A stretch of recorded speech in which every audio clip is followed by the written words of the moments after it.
ഭർത്താവിന്റെ മോഷണശീലത്തെ എതിർത്തതിന് ഭാര്യയ്ക്ക് ക്രൂരമർദ്ദനമേറ്റ വാർത്തയാണ് ക്രൈംബ്രാഞ്ചിലെ ആദ്യ റിപ്പോർട്ട്. മർദ്ദനത്തിൽ സഹികെട്ട് യുവതി തന്റെ മക്കളെയും എടുത്ത് വീട് വിട്ടോടി. യുവതി ആലുവ ജനസേവ ശിശുഭവനിൽ അഭയം തേടിയിരിക്കുകയാണ്. ചേർത്തല സ്വദേശിനി സിലോയാണ് കുട്ടികളുമൊത്ത് ആലുവ ജനസേവയിലെത്തിയിരിക്കുന്നത്. 5 വർഷം മുൻപാണ് ചേർത്തല പള്ളിത്തോട് സ്വദേശിനി സിലോ തൊടുപുഴ കല്ലൂർക്കാട് സ്വദേശി രഞ്ജിത്തിനെ പ്രണയിച്ച് വിവാഹം കഴിച്ചത്. ഇയാൾ മോഷ്ടാവാണെന്നറിയാതെയായിരുന്നു ഇരുവരും വിവാഹിതരായത്. വീട്ടിലെ ദുരിതം മൂലം സിലോ ആന്ധ്രയിലും കൽക്കട്ടയിലും ജോലി ചെയ്തു. ഇതിനിടയിലാണ് ഒരുമിച്ച് ജോലി ചെയ്തിരുന്ന രഞ്ജിത്തുമായി അടുപ്പത്തിലാവുകയും പിന്നീട് വിവാഹം കഴിച്ച് ജോലി ഉപേക്ഷിച്ച് നാട്ടിലേക്ക് മടങ്ങുകയും ചെയ്തത്. ഭർത്താവ് രാത്രിയിൽ പുറത്തു പോകുന്നത് മോഷണത്തിനായിരുന്നുവെന്ന് പോലീസ് പിടികൂടിയതോടെയാണ് താൻ അറിഞ്ഞതെന്ന് സിലോ പറഞ്ഞു. പുള്ളി എപ്പോഴും നോക്കിയാലും ഒരു വർഷം പോയി വരും, പിന്നെ വെള്ളം കുടിച്ച് പിന്നെ ഓരോ വീട്ടിൽ ഇങ്ങനെ കയറി ഇറങ്ങി സ്വർണവും അതും ഇതൊക്കെ പൈസ എല്ലാം എടുക്കും. പോലീസ് പിടിച്ച് 1 വർഷം ജയിലിലൊക്കെ ഇടും. പിന്നെ അമ്മയാണെങ്കിൽ മകൻ്റെ സൈഡാണ്, അപ്പനും അമ്മയും മകൻ്റെ സൈഡ്. എന്നിട്ട് എന്നെയും പിള്ളേരെയും തള്ളിപ്പറയും. നേരത്തെ എനിക്ക് അറിഞ്ഞുകൂടാഞ്ഞി, കെട്ടിക്കഴിഞ്ഞാണ് ഇങ്ങനെ മോഷ്ടിക്കാനൊക്കെ പോയത്. 3 തവണ ഇയാൾ മോഷണക്കുറ്റത്തിന് ജയിലിലായിട്ടുണ്ട്. മോഷണത്തെ എതിർത്തതിന് ഭർത്താവും ഭർത്തൃപിതാവും ചേർന്ന് ക്രൂരമായി മർദ്ദിച്ചുവെന്നും സിലോ പറഞ്ഞു. എന്നിട്ട് ഒത്തിരി ദ്രോഹിക്കും. അപ്പനാണെങ്കിൽ ഒരു ദിവസം എന്നെ തല്ലിയൊക്കെ ചെയ്തായിരുന്നു. എന്നെ ഷോളിട്ട് വലിച്ച് മുറുക്കി വലിച്ച് പൊക്കിയിട്ടുണ്ട്. എന്നിട്ട് ഇവിടെ നിന്ന് പാടുമായിട്ടാണ് ഞാൻ വീട്ടിൽ ചെന്നത്. ഞാൻ മരിച്ചു പോകേണ്ടായിരുന്നു. എന്നിട്ട് അവിടെ നിന്ന് കല്ലൂർക്കാട് നിന്ന് പോലീസുകാരൊക്കെ ഒത്തിരി വഴക്ക് പറഞ്ഞു, സാറന്മാർ ഒത്തിരി വഴക്ക് പറഞ്ഞു. ആ കൊച്ചി ചത്തുപോയാൽ എന്തിരുന്നേനുവെന്ന് പറഞ്ഞു. പിന്നെ എന്നെ കട്ടിൻ്റെ അവിടെ അപ്പുറം ഇപ്പുറം കട്ടിൽ കിടക്കായിരുന്നു. കട്ടിൻ്റെ അവിടെ അത് അയൽനിരത്തുകാരുമായിട്ട് മിണ്ടാൻ പോലും സമ്മതിക്കുകയല്ല. അയൽനിരത്തുകാരോട് മിണ്ടിയെന്നും പറഞ്ഞ് കെട്ടിയാൻ വന്നപ്പോൾ അപ്പനും അമ്മയും പറഞ്ഞു കൊടുത്തിട്ട് ഇങ്ങനെ പൊത്തിപ്പിടിച്ച് പൊതുപ്പട ഇങ്ങനെ പൊത്തിപ്പിടിച്ച് അന്നേരം ഞാൻ കൈ ഇങ്ങനെ വലിച്ചു മാറ്റി ചെയ്ത. അല്ലെ ഞാൻ മരിക്കാണ്ടായിരുന്നു. അന്നേരം നിറവയറോടെ ഞാൻ നിൽക്കുകയായിരുന്നു. അത് എന്നിട്ട് അബോർഷനായിട്ട് പോയി. മർദ്ദനത്തിൽ സഹികെട്ട് മക്കളായ 4 വയസ്സുകാരൻ ശ്രീജിത്തിനെയും 3 വയസ്സുകാരൻ ശ്രീരാഗിനെയും കൂട്ടി വീട് വിട്ടിറങ്ങി ആലുവ ജനസേവയിൽ അഭയം പ്രാപിക്കുകയായിരുന്നു സിലോ. ഞാൻ നല്ല കാര്യം തന്നെ പറഞ്ഞു കൊടുക്കത്തുള്ളൂ. ഞാൻ പറയും ഇങ്ങനെയൊക്കെ പോയാൽ പിള്ളേർക്ക് പേരുദോഷമാണ്, എനിക്കും പേരുദോഷമാണ്. വീട്ടിൽ അപ്പനും അമ്മക്കൊരു പേരുദോഷവും ഇല്ല. അവരിങ്ങനെ നടക്കുന്ന ആൾക്കാരാണ്. അത് മകൻ്റെ സൈഡാ നിൽക്കത്തുള്ളൂ അമ്മ. അതുകൊണ്ട് മാത്രമാണ് ഞങ്ങളിങ്ങനെ ഇറങ്ങിത്തിരിക്കണം. എത്ര വട്ടം ഞങ്ങളിങ്ങനെ ഇറങ്ങിയെന്നറിയാവോ? News bureau, Kochi. ഗൾഫിൽ കഴിഞ്ഞ 6 മാസമായി വീട്ടുതടങ്കലിൽ അകപ്പെട്ട പത്തനംതിട്ട തണ്ണിത്തോട് സ്വദേശിയായ വീട്ടമ്മയെ മോചിപ്പിക്കാമെന്ന് ഒടുവിൽ അറബിയുടെ ഉറപ്പ്. മകൾ ഹരീഷ്മയുടെ പരാതിയിൽ പീപ്പിൾ TV വാർത്ത പുറത്തുവിട്ടതിനെ തുടർന്ന് എംബസിയും ഗൾഫിലെ മലയാളി സംഘടനകളും നടത്തിയ ഇടപെടലിന്റെ ഭാഗമായാണ് മോചനം സാധ്യമാകുന്നത്. 2 മാസങ്ങൾക്ക് മുമ്പ് ഒരു നിലവിളിയോടെയാണ് ഹരീഷ്മ എന്ന 18-കാരി പെൺകുട്ടി കൈരളിയുടെ ഗൾഫ് ഫോക്കസ് എന്ന പരിപാടിയിലേക്ക് വിളിച്ചത്. ഗൾഫിൽ ജോലി തേടിപ്പോയ അമ്മ ഭവാനിയെ പണത്തിനു വേണ്ടി അടിമപ്പണിക്കായി വിറ്റുവെന്നും നാട്ടിലെത്തിക്കാൻ സഹായിക്കണമെന്നും അപേക്ഷിച്ചുകൊണ്ടായിരുന്നു ആ വിളി. ഞൊടിയിടയിൽ കൈരളിയുടെ ദുബായ് ബ്യൂറോയിൽ നിന്നും പത്തനംതിട്ട ബ്യൂറോയിലേക്ക് ആ സന്ദേശമെത്തി. നിമിഷങ്ങളുടെ വേഗതയിൽ പത്തനംതിട്ട തണ്ണിത്തോട്ടിലെ ഹരീഷ്മയുടെ വീട്ടിൽ ഞങ്ങളെത്തി. അങ്ങനെ പീപ്പിൾ വാർത്താ ചാനലിൽ ഹരീഷ്മയുടെ തേങ്ങൽ ബ്രേക്കിംഗ് ന്യൂസായി പ്രത്യക്ഷപ്പെട്ടു. മിസ്ത്രികൾക്ക് കൊണ്ടു കൊടുക്കാൻ പോവാ അമ്മേ, പിന്നെ ഇനി ഒരിക്കലും വിളിക്കത്തില്ലെന്ന് പറഞ്ഞു. എന്നിട്ട് പറയാം അമ്മ ഒരുപാട് ഉപദ്രവിച്ചു, അമ്മയുടെ മുഖമൊക്കെ ആന്തി കയറിയെന്ന്. അത് കേട്ടപ്പോൾ സത്യം പറഞ്ഞു, ഞാൻ ഇങ്ങ് തോറ്റിട്ടില്ല. എൻ്റെ അമ്മ എന്നോട് പറഞ്ഞു മോളെ എങ്ങനെയെങ്കിലും രക്ഷിക്കണമെന്ന്. ഞാൻ അതിൻ്റെ മുമ്പിലോ ഞാൻ തോറ്റുപോയത്. എനിക്ക് വേറെ നിവർത്തിയില്ലാതായിപ്പോയി. പിന്നെ ചർച്ചകൾ, പ്രതികരണങ്ങൾ, സഹായ വാഗ്ദാനങ്ങൾ. ആ വാർത്ത യൂട്യൂബിലും ഫേസ്ബുക്കിലും ഒരു വൈറലായി പടർന്നു. എംബസി ഉണർന്നു. ഗൾഫിലെ മലയാളി സംഘടനകളും ഉണർന്നു പ്രവർത്തിച്ചു. ദിവസങ്ങൾക്കുള്ളിൽ ഹരീഷ്മയുടെ മൊബൈലിലേക്ക് സൗദിയിൽ നിന്നും അറബിയുടെ ഫോൺ കോൾ. അറബി പറഞ്ഞു ഇതിനുപോലൊക്കെ 4 മാസം കൂടി കഴിഞ്ഞിട്ട് വിടാമെന്ന്. അവർക്കൊരു വേലക്കാരിയെ കിട്ടുന്നത് വരെ എൻ്റെ അമ്മ അവിടെ നിർത്തണം എന്നുള്ളത് അവർ പറഞ്ഞു. അമ്മയുടെ മോചനത്തിന് വഴിയൊരുക്കിയ പീപ്പിൾ ചാനലിനെയും ഗൾഫ് ഫോക്കസ് എന്ന പരിപാടിക്ക് പ്രത്യേകിച്ചും ഹരീഷ്മ നന്ദി പറഞ്ഞു. കൈരളി ചാനലിൽ ഇങ്ങനെ ഒരു സംപ്രേഷണം നടത്തിയില്ലായിരുന്നെങ്കിൽ എൻ്റെ അമ്മ എനിക്ക് തിരിച്ചു കിട്ടത്തുമില്ലായിരുന്നു. ഞങ്ങൾക്ക് പിന്നെയും പരാതി കൊടുത്തുകൊണ്ടിരിക്കണം എന്നുള്ള ഒരു ഇത് മാത്രമേ ഉള്ളായിരുന്നു. ഇതുമായിട്ട് എനിക്ക് കൊണ്ടു തന്നൊരു വഴിയായി കൈരളി ചാനൽ എന്ന് പറഞ്ഞ്. പിന്നെ ഗൾഫ് ഫോക്കസിനോടും ഞാൻ നന്ദി പറയുക. എൻ്റെ കുടുംബം എല്ലാം എന്നും കടപ്പെട്ടിരിക്കും. മകളെ ഒരു നോക്ക് കാണാൻ വൃദ്ധ മാതാപിതാക്കളും കണ്ണും നട്ട് കാത്തിരിക്കുകയാണ്. ക്യാമറമാൻ ജയപ്രകാശിനൊപ്പം BG Maneesh Kumar, news bureau, Pathanamthitta. Sister അഭയയുടെ ആന്തരിക അവയവ പരിശോധനാ ഫലം രേഖപ്പെടുത്തിയ രജിസ്റ്ററിൽ കൃത്രിമം നടത്തിയ കേസിൽ കോടതി ഈ മാസം 14-ന് വിധി പറയും. 7 വർഷം നീണ്ടുനിന്ന തെളിവെടുപ്പിനും വിചാരണയ്ക്കും ഒടുവിലാണ് കേസിൽ കോടതി വിധി പറയുന്നത്. Thiruvananthapuram chief judicial magistrate V. Vincent ചാർലിയാണ് കേസിൽ വിധി പറയുക. തിരുവനന്തപുരം കെമിക്കൽ ലബോറട്ടറിയിലെ ജോയിന്റ് കെമിക്കൽ എക്സാമിനർ R. ഗീതയും അനലിസ്റ്റ് M. ചിത്രയുമാണ് കേസിലെ പ്രതികൾ. 1992 കോട്ടയം പയസ് ചന്ദ് കോൺവെന്റിൽ ദുരൂഹ സാഹചര്യത്തിൽ മരിച്ച സിസ്റ്റർ അഭയുടെ ആന്തരികാവയവങ്ങളുടെ രാസപരിശോധനാ ഫലം രേഖപ്പെടുത്തിയ ഒറിജിനൽ വർക്ക് രജിസ്റ്റർ ഇരുവരും ചേർന്ന് തിരുത്തി എന്നാണ് കേസ്. 15 വർഷത്തിന് ശേഷം 2007 വർക്ക് രജിസ്റ്ററിന്റെ കോപ്പി പുറത്തു വന്നതിനെ തുടർന്ന് സാമൂഹ്യ പ്രവർത്തകനായ ജോമൻ പുത്തമ്പുരയ്ക്കലാണ് അന്വേഷണം ആവശ്യപ്പെട്ട് കോടതിയെ സമീപിച്ചത്. ഹർജി പരിഗണിച്ച കോടതി ലബോറട്ടറിയിലെ വർക്ക് രജിസ്റ്റർ 1 മണിക്കൂറിനകം പിടിച്ചെടുക്കാൻ ഉത്തരവിട്ടത് കേസിലെ പ്രധാന വഴിത്തിരിവായി. ഹൈദരാബാദിലെ ഫോറൻസിക് ലാബിലെ പരിശോധനയിൽ വർക്ക് ബുക്കിൽ കൃത്രിമം നടന്നതായി സ്ഥിരീകരിച്ചു. തുടർന്ന് ഗീതയെയും ചിത്രയും പ്രതികളാക്കി കേസ് രജിസ്റ്റർ ചെയ്യാനും നേരിട്ട് തെളിവെടുപ്പും വിചാരണയും നടത്താൻ ചീഫ് ജുഡീഷ്യൽ മജിസ്ട്രേറ്റ് കോടതി ഉത്തരവിട്ടു. കുറ്റപത്രം റദ്ദാക്കണമെന്ന പ്രതികളുടെ ഹർജി നേരത്തെ ഹൈക്കോടതി തള്ളിയിരുന്നു.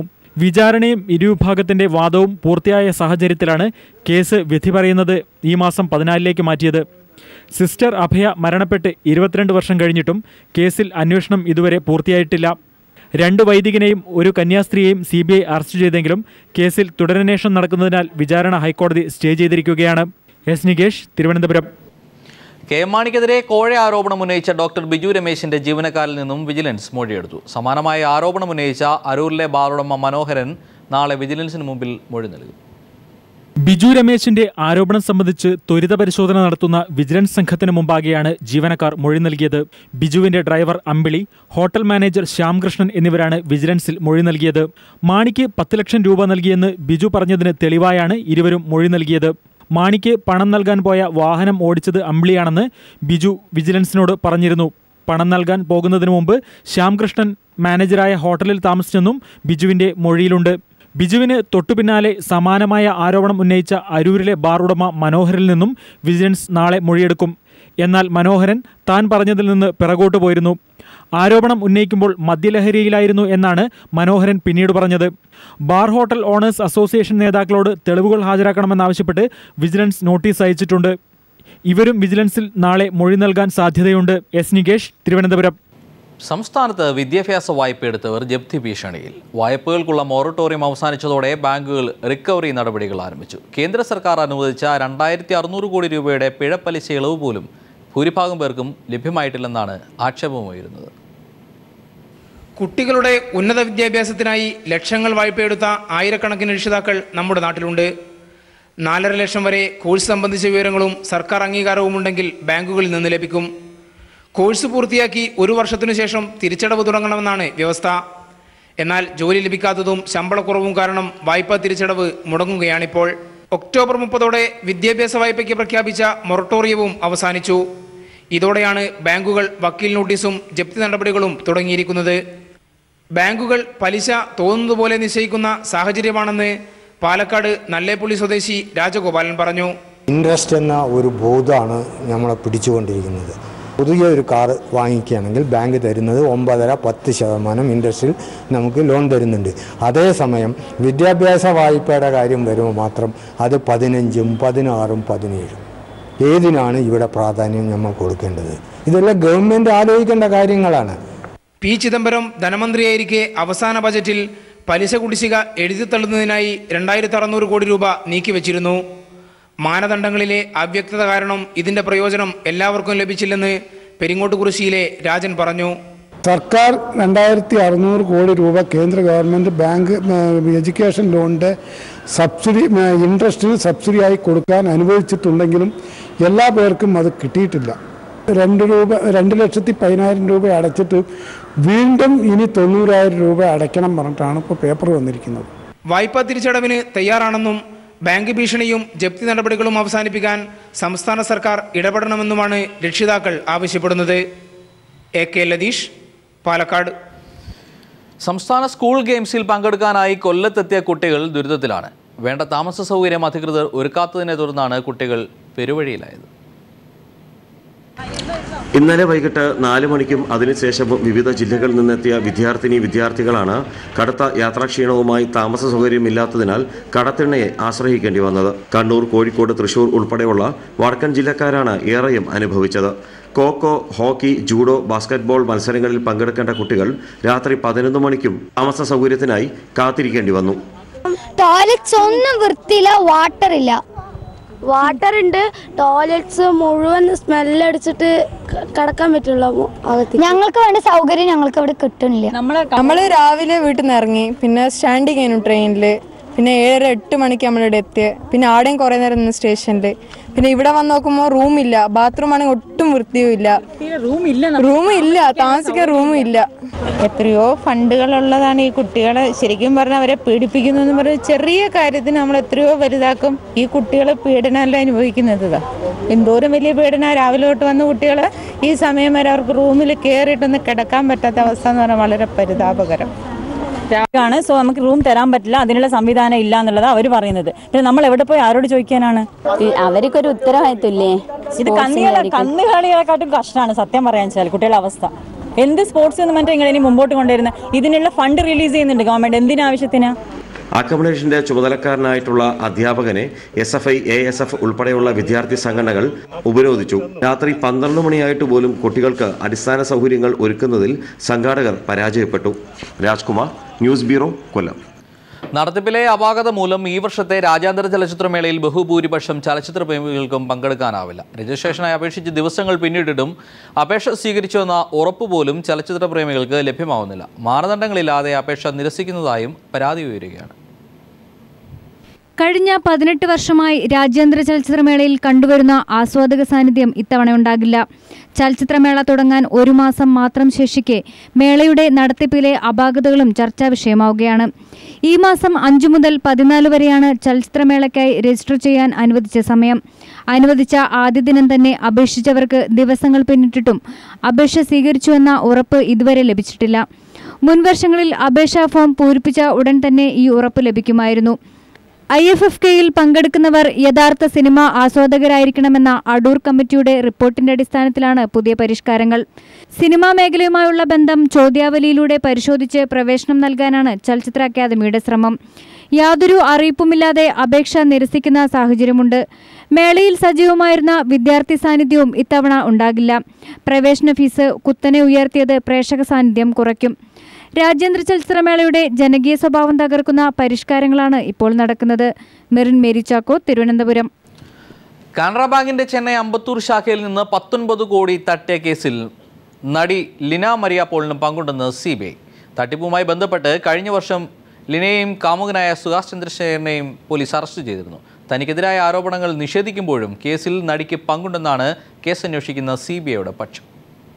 കോടികളുടെ തട്ടിപ്പ് കേസുമായി ബന്ധപ്പെട്ട് കഴിഞ്ഞ വർഷം അറസ്റ്റിലായ മലയാളി നടി ലിന മരിയ പോളിനും കാമുകൻ സുഹാസ് ചന്ദ്രശേഖരനുമെതിരെ CBI അന്വേഷണം ആരംഭിച്ചു. ജാമ്യത്തിലിറങ്ങിയ നടി താൻ സുഹാസിന്റെ വലയിൽ പെട്ടുപോയതാണെന്നും ഇയാൾ തന്റെ ജീവിതം തകർത്തെന്നും നേരത്തെ പറഞ്ഞിരുന്നു. എന്നാൽ കേസിൽ നടന്നുവരുന്ന അന്വേഷണത്തിൽ മറിയയ്ക്കും മോഷണത്തിൽ പങ്കുണ്ടെന്നാണ് CBIയുടെ പക്ഷം. CBI ബംഗളൂരു യൂണിറ്റാണ് ഇപ്പോൾ കേസ് അന്വേഷിക്കുന്നത്. ചെന്നൈയിലെ കാനറ ബാങ്കിന്റെ അമ്പത്തൂർ ശാഖയിൽ നിന്ന് 19 കോടി രൂപ തട്ടിയ കേസിലാണ് അന്വേഷണം നടക്കുന്നത്. ചെന്നൈയിലെ തന്നെ ഫ്യൂച്ചർ ടെക്നിക്സ് പ്രൈവറ്റ് ലിമിറ്റഡ് എന്ന കമ്പനിയുടെ മറവിലായിരുന്നു തട്ടിപ്പ്. ഈ കേസിൽ കഴിഞ്ഞ വർഷമാണ് ചെന്നൈ പോലീസ്, ക്രൈംബ്രാഞ്ചും ഡൽഹി പോലീസും സംയുക്തമായി നടത്തിയ നീക്കത്തിലൂടെ നടിയും കാമുകനും അറസ്റ്റിലായത്. പിന്നീട് കോടതി ജാമ്യം അനുവദിച്ചതിനെ തുടർന്ന് നടി പുറത്തിറങ്ങുകയായിരുന്നു. മരിയയുടെ കാമുകനായ സുഹാസ് ബംഗളൂരു സ്വദേശിയാണ്. ജാമ്യത്തിൽ പുറത്തിറങ്ങിയ ശേഷം ലിന കാമുകനെതിരെ തിരിയുകയായിരുന്നു. ഒരു നടിയാകാനുള്ള മോഹത്താലാണ് സംവിധായകൻ ചമഞ്ഞെത്തിയ സുഹാസിനെ പരിചയപ്പെട്ടത്. പിന്നീട് ഇരുവരുടെയും ബന്ധം വേഗത്തിൽ വളരുകയും ഒന്നിച്ചു ജീവിക്കാൻ ആരംഭിക്കുകയും ചെയ്തു. ഭാര്യ ഭർത്താക്കന്മാരെ പോലെയാണ് തങ്ങൾ കഴിഞ്ഞിരുന്നതെന്നും സുഹാസ് തന്നെ കെണിയിൽ അകപ്പെടുത്തുകയായിരുന്നുവെന്നും മറിയ പറയുന്നു. കഴിഞ്ഞ വർഷം ഡൽഹി വസന്ത് കുഞ്ചിലെ ആംബിയൻസ് മാളിൽ വെച്ചാണ് നടിയെയും തോക്കുധാരികളായ സുരക്ഷാ ഉദ്യോഗസ്ഥരെയും പോലീസ് കീഴ്പ്പെടുത്തിയത്. പിന്നീട് ഡൽഹിയിലെ ഇവരുടെ ആഡംബര ഫാം ഹൗസിൽ നടത്തിയ തെരച്ചിലിൽ 9 ആഡംബര കാറുകളും 81 വില കൂടിയ വാച്ചുകളും പോലീസ് കണ്ടെടുത്തിരുന്നു. പിടിയിലാവാതിരിക്കാനാണ് ഇവർ പ്രതിമാസം 4 ലക്ഷം രൂപ വാടക നൽകി തെക്കൻ ഡൽഹിയിൽ ഫാം ഹൗസ് വാടകയ്ക്കെടുത്തത്. ചതി, വിശ്വാസവഞ്ചന, കുറ്റകരമായ ഗൂഢാലോചന തുടങ്ങിയ കുറ്റങ്ങളാണ് ലിനയ്ക്കും സുഹാസിനുമെതിരെ ചുമത്തിയിരിക്കുന്നത്. കൂടെയുണ്ടായിരുന്ന 4 സുരക്ഷാ ഉദ്യോഗസ്ഥർക്കെതിരെ ആയുധ നിയമപ്രകാരവും കേസെടുത്തിട്ടുണ്ട്. BDS ബിരുദധാരിയായ ലിന തൃശൂർ സ്വദേശിയാണ്. മാതാപിതാക്കൾ ദുബൈയിലാണ്. പിടിയിലാകുന്നതിന് മുമ്പ് 2 വർഷത്തോളം സിനിമാ മോഡലിംഗ് രംഗത്ത് പ്രവർത്തിച്ചു വരികയായിരുന്നു ലിന. മലയാള ചിത്രങ്ങളായ Cobra, red chillies, husbands in Goa, John Abraham നായകനായ ഹിന്ദി ചിത്രം മദ്രാസ് കഫേ തുടങ്ങിയ സിനിമകളിൽ ലിന അഭിനയിച്ചിട്ടുണ്ട്. News desk. സംസ്ഥാന ന്യൂനപക്ഷ കമ്മീഷന്റെ പ്രവർത്തനങ്ങൾ കാര്യക്ഷമമല്ലെന്ന രേഖകൾ. കേസുകൾ തീർപ്പാക്കുന്നതിൽ ഗുരുതര വീഴ്ച വരുത്തുന്നതായാണ് വിവരാവകാശ രേഖകൾ തെളിയിക്കുന്നത്. 1.5 വർഷത്തിനിടെ രജിസ്റ്റർ ചെയ്ത 500 കേസുകളിൽ തീർപ്പാക്കിയത് 96 എണ്ണം മാത്രം. വൻതുക ശമ്പളം കൈപ്പറ്റുന്ന ഉദ്യോഗസ്ഥരുടെ കെടുകാര്യസ്ഥതയാണ് കേസുകൾ തീർപ്പാക്കുന്നതിലെ വീഴ്ചയ്ക്ക് ഇടയാക്കുന്നത്. കേന്ദ്ര സംസ്ഥാന സർക്കാരുകൾ നടത്തുന്ന ന്യൂനപക്ഷ ക്ഷേമ പ്രവർത്തനങ്ങൾ അർഹരായവരിൽ എത്തുന്നുണ്ടെന്ന് ഉറപ്പുവരുത്തുന്നതിനും ന്യൂനപക്ഷാവകാശങ്ങൾ സംരക്ഷിക്കുന്നതിനുമായാണ് കേരള സംസ്ഥാന ന്യൂനപക്ഷ കമ്മീഷൻ രൂപീകൃതമായത്. 2013 ജൂണിലെ പ്രത്യേക വിജ്ഞാപനത്തിന്റെ അടിസ്ഥാനത്തിൽ രൂപം കൊണ്ട കമ്മീഷന്റെ പ്രവർത്തനങ്ങൾ കാര്യക്ഷമമല്ലെന്ന് വിവരാവകാശ രേഖകൾ സമർത്ഥിക്കുന്നു. ന്യൂനപക്ഷങ്ങളുമായി ബന്ധപ്പെട്ട് കഴിഞ്ഞ സെപ്റ്റംബർ 25 വരെ കമ്മീഷൻ രജിസ്റ്റർ ചെയ്തത് 495 കേസുകളാണ്. തീർപ്പ് കൽപ്പിച്ചതാകട്ടെ 96 പരാതികൾ മാത്രം. 399 കേസുകൾ തീർപ്പ് കൽപ്പിക്കാതെ കെട്ടിക്കിടക്കുന്നുവെന്ന് വ്യക്തം. വിവിധ ആനുകൂല്യങ്ങളടക്കം 1,81,600 രൂപ ശമ്പളം കൈപ്പറ്റുന്ന ചെയർമാനും 1,56,653 രൂപ വീതം കൈപ്പറ്റുന്ന 2 അംഗങ്ങളുമടക്കം 3 അംഗങ്ങളുള്ള കമ്മീഷന്റെ പ്രവർത്തനങ്ങളാണ് ചോദ്യം ചെയ്യപ്പെടുന്നത്. വൻതുക ശമ്പളവും ആനുകൂല്യങ്ങളും കൈപ്പറ്റുന്ന മറ്റ് 12 ജീവനക്കാരും കമ്മീഷനിലുണ്ട്. വിവരാവകാശ പ്രവർത്തകൻ രാജു വാഴക്കാല. കമ്മീഷനുകൾ കേരളത്തിൽ ഉണ്ടാകുന്നതുകൊണ്ട് എന്തിനു വേണേൽ ഉണ്ടാകുന്നു, ആ കമ്മീഷൻ കൊണ്ടൊന്നും ആ ജനങ്ങൾക്ക് ഒരു വിഭാഗത്തിനും ക്ഷേമമോ നേട്ടമൊന്നും ഉണ്ടാകുന്നില്ലെന്നാണ് നമുക്ക് രേഖകളിൽ നിന്നും മനസ്സിലാവുന്നത്. വാടക കെട്ടിടത്തിലാണ് കമ്മീഷൻ പ്രവർത്തിക്കുന്നത്. പ്രതിമാസം 49,000 രൂപ എന്ന നിരക്കിൽ ഇതുവരെ 6,86,000 രൂപയാണ് വാടകയായി നൽകിയിട്ടുള്ളത്. പൊതുഖജനാവിന് വൻ സാമ്പത്തിക ഭാരം ചുമത്തുന്ന ഇത്തരം കമ്മീഷന്റെ പ്രവർത്തനങ്ങൾ യഥാസമയത്ത് മോണിറ്ററിംഗ് ചെയ്യാൻ സംവിധാനങ്ങളില്ലാത്തതാണ് ഇത്തരം കെടുകാര്യസ്ഥതയ്ക്ക് ഇടയാക്കുന്നത്. സമീർ വഴങ്ങോട്, കൊച്ചി. മദ്യലഹരിക്കെതിരെ ചിത്രപ്രദർശനം നടത്തി ശ്രദ്ധേയനാവുകയാണ് കാർട്ടൂണിസ്റ്റായ ബഷീർ കീഴ്ശ്ശേരി. കോഴിക്കോടാണ് ബോധവൽക്കരണ ക്യാമ്പയിൻ.